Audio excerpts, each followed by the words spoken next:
Nemzet csapatát egy 1-es, egy 2-es és egy Kóni 4-es alkotja, és természetesen mindhárom kategóriában hirdetnek egyéniben eredményt, tehát bajnokot avatnak.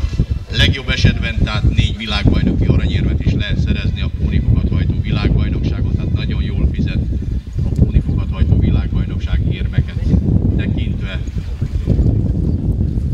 Reméljük, hogy lesz magyar nemzeti csapat. Ehhez az kell, hogy valamennyi kategóriában kvalifikálódjanak a hajtók. Jelenleg egy 2-es és egy 4-es fogat van kvalifikálva a világbajnokságra. 1-es fogat még nincs a Kóni kategóriában, de reméljük, hogy a vecsési válogatón sikerülni fog.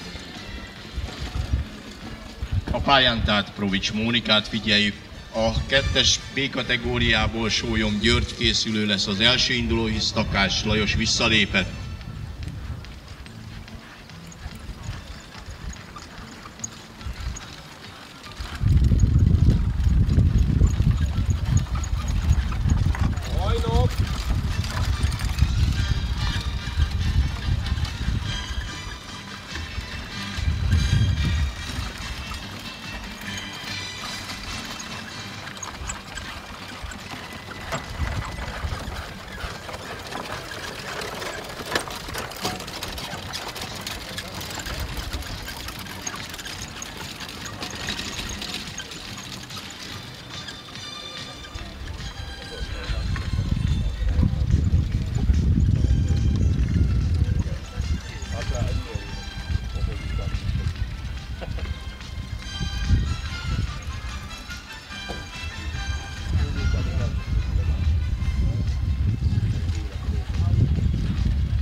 Grazie.